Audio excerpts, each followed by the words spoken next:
तो सुना आपने, ये एक मां का दर्द जयप्रकाश बातचीत कर रहे थे। और सबसे खास बात, जो लोग वहां पर मौजूद हैं, जो लोग वहां के रहने वाले हैं, नोएडा में सेक्टर 31 में रहते हैं, और वो लोग भी गुस्से में हैं और सवाल उठा रहे हैं। जेपी के पास दोबारा हम लौटेंगे, लेकिन निठारी कांड का सच दुनिया के सामने है। गुनहगार कौन है, कानूनी तौर पर किसी को मालूम नहीं है।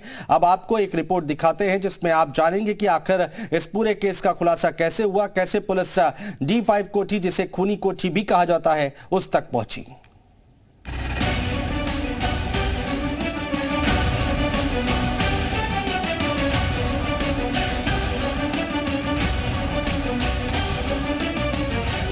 देश और दुनिया में सनसनी मचाने वाला निठारी कांड एक बार फिर सुर्खियों में। हाईकोर्ट के फैसले के बाद निठारी कांड की डरावनी यादें फिर से लोगों के जहन में जिंदा हो चुकी हैं। आखिर क्या है निठारी कांड? क्यों आज भी निठारी का नाम सुनते ही लोगों के चेहरों के हाव भाव उड़ जाते हैं? निठारी में आखिर ऐसा क्या हुआ था जिसको भूल पाना शायद ही मुमकिन हो? आपको निठारी में हुई घिनौनी वारदात के एक एक पहलू से रूबरू करवाते हैं। साल 2005, गांव निठारी, गौतम बुद्ध नगर। इस साल गांव के बच्चे अचानक लापता होने लगे थे। लापता बच्चों की संख्या करीब 2 दर्जन के आसपास बताई जाती है। बच्चों की गुमशुदगी को लेकर निठारी के लोगों के बीच कई अफवाहें थी, लेकिन बच्चों के लापता होने की सच्चाई किसी को मालूम नहीं थी। बच्चों के लापता होने का सिलसिला साल भर चलता रहा, लेकिन इसके पीछे किसका हाथ है, किसी को कुछ भी नहीं पता था। साल 2006, पता D5 कोठी, निठारी। कहा जाता है कि 7 मई 2006 को 26 साल की पायल नाम की लड़की रिक्शे से कोठी नंबर D5 पहुंचती है।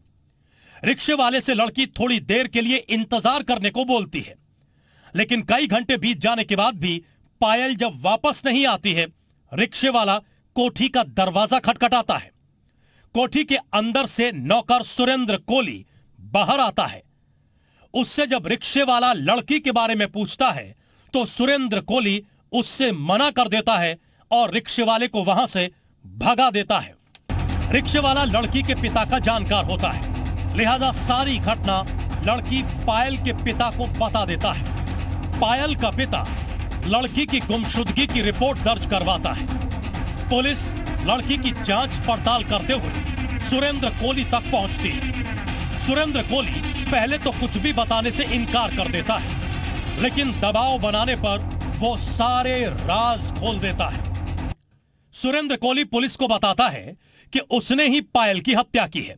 हत्या के बाद उसकी लाश के टुकड़े कर दिए और लाश के टुकड़ों को कोठी D5 से सटकर बहने वाले नाले में फेंक दिया। कोली के बयान के आधार पर पुलिस पायल के शव की तलाश के लिए नाले की सफाई करवाती है, लेकिन इस दौरान जो घटता है उसे देखकर पुलिस के भी होश उड़ जाते हैं।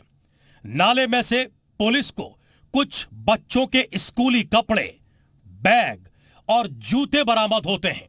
इसके अलावा इंसानों की लाशों के सड़े गले हिस्से, कंकाल और खोपड़ियां भी पुलिस को लाश के कुछ हिस्से अधजले थे तो कुछ बोरों में रखकर फेंके गए थे। पुलिस की टीम शक के आधार पर कोठी के अंदर भी जांच करती है, तो दावा है कि वहां से भी बच्चों के कपड़े, जूते और स्कूल बैग बरामद होते हैं। पुलिस ने जब इन सब के बारे में सुरेंद्र कोली से पूछताछ की तो उसने इस घिनौने काम के लिए कोठी के मालिक मोनिंदर सिंह पंडेर को भी जिम्मेदार बताया। कोली के बयान के आधार पर पुलिस मोनिंदर पंडेर को भी गिरफ्तार कर लेती है। ब्यूरो रिपोर्ट, जी मीडिया। और जयप्रकाश के पास चलते हैं, हमारे सहयोगी ग्राउंड जीरो पर मौजूद हैं। जयप्रकाश, एक बार जो आपके पास आसपास लोग खड़े हैं, एक बार उनसे बातचीत करने की कोशिश करें। बिल्कुल, देखिए अनुज, अभी भी जिस तरह जब ये कांड था तब मुलायम की सरकार थी और बहुत सुर्खियों में रहा था। पूरे यूपी नहीं बल्कि पूरे देश में इसमें सुर्खियों में था। ये देखिए, तमाम लोगों के लिए ये एक चर्चा का विषय बना हुआ है। पूरे आप देखेंगे यहाँ जो सेक्टर 31 में रहते हैं उन लोगों के लिए एक चर्चा का विषय बना हुआ है कि D5 कोठी के अंदर ऐसा जो हुआ, ऐसी घटना जिसने झकझोर कर रख दिया। लेकिन अब सबसे बड़ी बात है कि ये जो फैसला आया उसको लेकर लोगों में कहीं ना कहीं नाराजगी है कि ऐसा हुआ जब कबूल किया तो लोग नाराज हैं इस फैसले को। जी जी बिल्कुल नाराज हैं सर, बहुत ज्यादा नाराज हैं, और अब तो और भी ज्यादा नाराज जब से ये बरी हुआ है। चलिए और भी लोग हैं, आप कैसे देखते हैं इस फैसले को? मैं भी वही देखता हूँ जो सब कोई देखते हैं, नाराज बहुत है हम लोग। तो आपको लग रहा था कि ऐसा होगा? नहीं लगता था। बाबूजी आप अब यहीं रहते हैं? अब देखिए बाबूजी की जो कोठी है वो D4 है और ये D5 है। बाबूजी आप पड़ोसी रहे, तब से आप पड़ोस में रहे, तब पहले थे उस समय आप? तब से ही था। तब आपने यहाँ देखा क्या हुआ, ये घटना हुई? अब देखो हाई कोर्ट के जजमेंट के बाद कोई कमेंट नहीं कर सकते। नहीं, हम हाई कोर्ट के कमेंट पर, लेकिन आप मानेंगे कि सीबीआई ने सबूत पेश नहीं किए और इसलिए ऐसा हुआ? अब कुछ ना कुछ कमी रही होगी सीबीआई की या किसी चीज की रही हो। लेकिन आप जो जजमेंट आ गया अब तो वही स्टोरी फाइनल है। लेकिन आप पड़ोसी थे और लोगों ने देखा यहाँ बहुत सारे नरकंकार निकले, तो आप लोग भी कभी हैरान रहे होंगे? आपने कभी सोचा था कि ऐसा? भाई ये हैरानी की बात नहीं क्या, ये तो हर कोई आदमी चौंक जाएगा कि ये क्या हो गया। लेकिन ये फैसला आपको शॉकिंग करता है? मैं फैसले में कोई कमेंट नहीं कर। बिल्कुल जेपी रहिए आप हमारे साथ इस वक्त बीडी नकवी साहब जुड़ गए हैं, रिटायर्ड जज हैं। बीडी नकवी जी बहुत स्वागत है आपका। बीडी नकवी जी, जो फैसला सुनाया गया है कोर्ट की तरफ से इस निठारी कांड को लेकर, इसको आप कैसे देखते हैं? देखिए ऐसा है कि ये फैसला जो आया वो सबको सरप्राइज किया है इस फैसले ने, क्योंकि उन लोगों का कन्विक्शन हो चुका था सेशंस कोर्ट से। नेचुरली अगर कन्विक्शन हुआ था तो कुछ बेसिस तो होगा ना, कोई एविडेंस तो होगी। जो एविडेंस कलेक्ट की गई थी पुलिस द्वारा, उसके बाद उस पर एक मोहर लग गई और जजमेंट हो गया, वो भी फांसी का, और हाई कोर्ट ने उसको छोड़ दिया। तो सर्कमस्टेंशियल एविडेंस की मैं ही समझता हूँ जो सेक्शन 27 की एविडेंस थी वो शायद ऑनरेबल हाई कोर्ट ने उसको नहीं माना कि प्रूव होता है उसका गिल्ट या उसकी रिकवरी। और एक और बात है, जो नार्को टेस्ट भी मौजूद है उसके अंदर, जो मैंने कल ही में एक टीवी डिबेट पर था, तो नार्को टेस्ट की भी रिपोर्ट में मौजूद थी। अब जबकि वो एक एडमिसिबल एविडेंस है मेरी राय में, लेकिन अब ऑनरेबल हाई कोर्ट ने नहीं माना है, तो उसके बारे में हम क्या कमेंट कर सकते हैं? अब तो जो भी कमी है उस जजमेंट में, नेचुरली पीपल्स कॉन्शियस है और उसको ऑनरेबल सुप्रीम कोर्ट देखेगा कि क्या गलत है, क्योंकि अभी अल्टीमेट फैसला नहीं है। जस्ट एक सीरीज है, में एक सीढ़ी है जहां पर जो कहीं न्याय लड़खड़ा गया है, कहीं जस्टिस लड़खड़ा गया है, तो इसलिए इतना बड़े स्केलेटन मिलना और इससे बच्चों का कत्ल होना और नेचुरली इट्स रियली शॉकिंग। हम उम्मीद करते हैं कि आइंदा जो है उसको बाहर जो भी होगा वो जस्टिस मिलेगा विक्टिम्स को।